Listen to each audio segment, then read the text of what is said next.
Aşık bulup Rabbingning jamaliga jannatga yordam bergin Allah deb şu an kelding harakatga hicrat qilding tog'da 24. bab.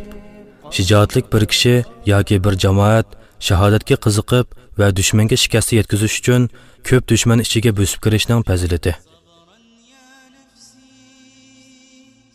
Allah Taala mundaq deydi: كم من فئة قليلة غلبت فئة كثيرة بإذن الله والله مع الصابرين. Allah'ның irodasi bilan oz jamoa ko'p jamoa ustidan g'alaba qildi.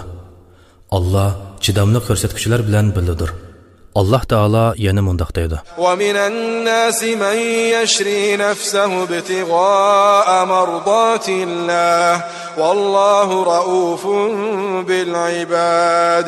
Ba'zi kishilar borki, ular Allohning rizosi uchun jinini pido qildi. Qilgan amali bilan faqat Allohning roziligini tilaydi. Allah bandalariga to'limi marhamatlikdir. Ko'pchilik olimlarning qarshida bu oyat Suhayb ibn Sinan Rumi radhiyallohu anhu haqida nozil bo'lgan.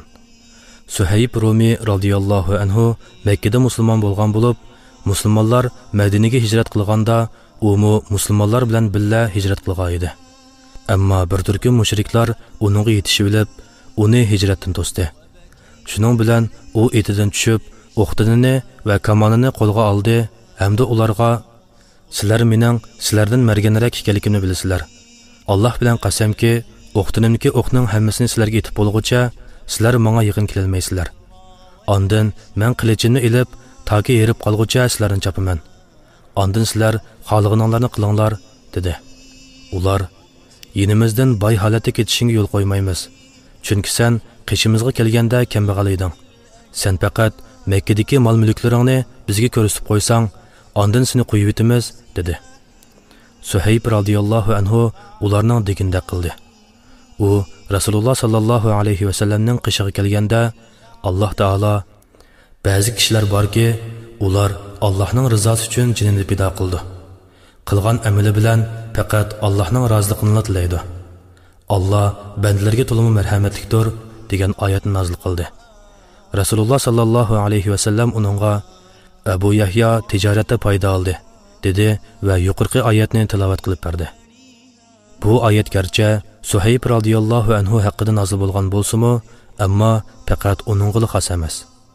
Hafiz ibn Kasir rahimahulloh o'z tafsirida mundaq deydi: Nurg'un olimlar bu oyat o'z jinini Alloh uchun sotgan va Alloh yo'lida jihad qilgan mujohid haqida nozil bo'lgan degan qarashni o'tirib qo'ydi.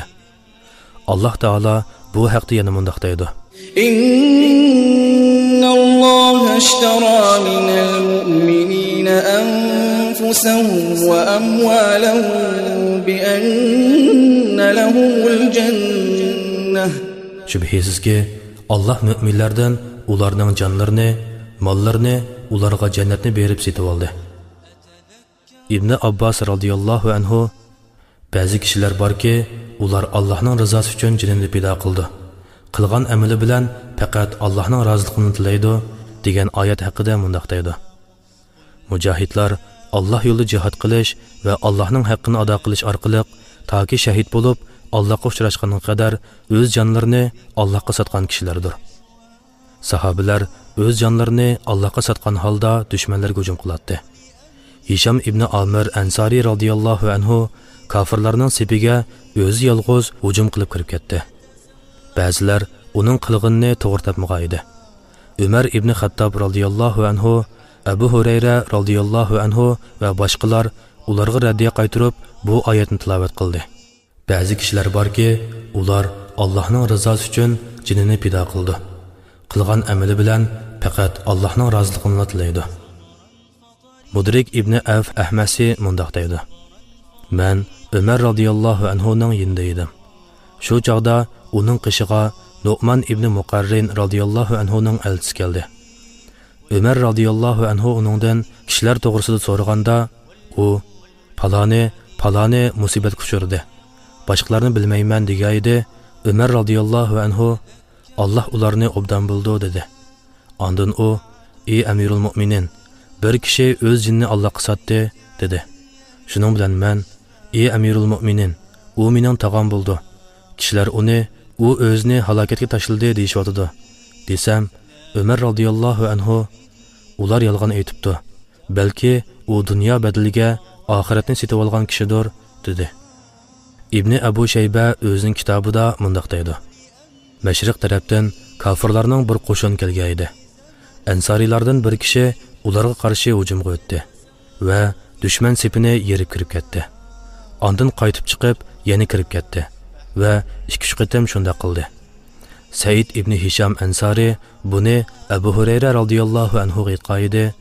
Abu Hurayra radhiyallohu anhu ba'zi kishilar borki, ular Allohning rizosi uchun jinini pido qildi. Qilgan amali bilan faqat Allohning roziligini tilaydi degan oyatni tilovat qildi.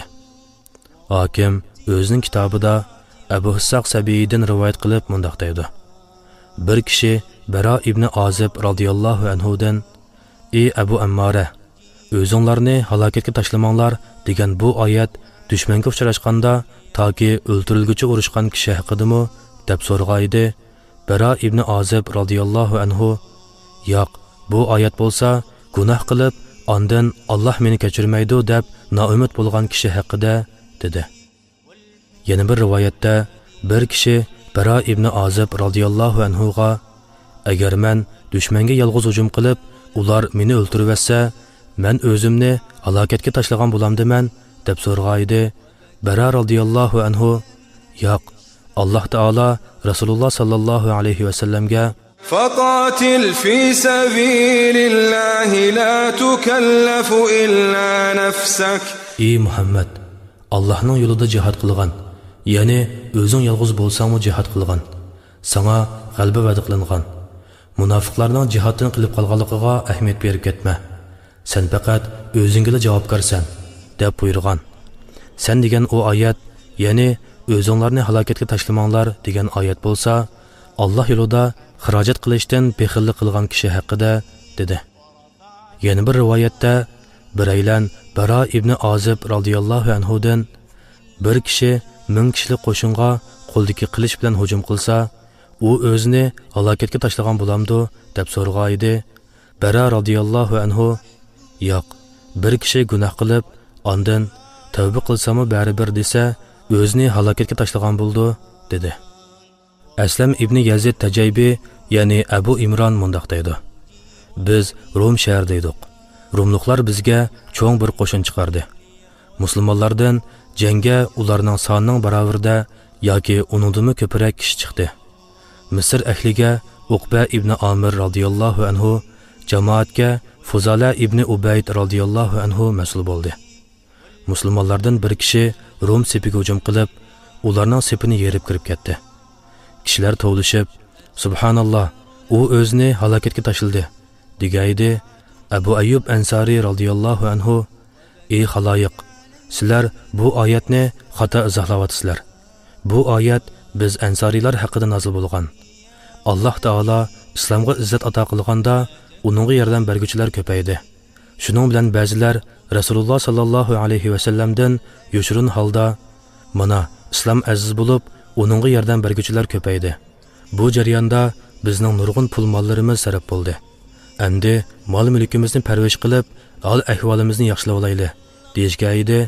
Alloh taolo buningga radiya qaytarib, payg'ambar sallallohu alayhi va sallamga: وأنفقوا في سبيل الله ولا تلقوا بأيديكم إلى التهلكة وأحسنوا إن الله يحب المحسنين.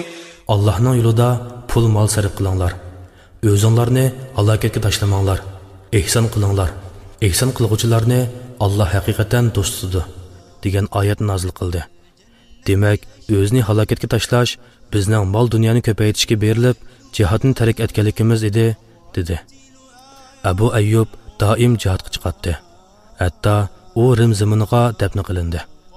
Bayhaqi o'z kitobida garchi o'ltirilish xavfi kuchli bo'lgan taqdirdimi, bir va bir qancha kishining dushman zaminiga yolg'iz urush qilib, cho'ng bir qo'shinga qarshi hujum qilishning durustligi haqida deb bir bob ichib, Mujahiddan naql qilib mundoq deydi.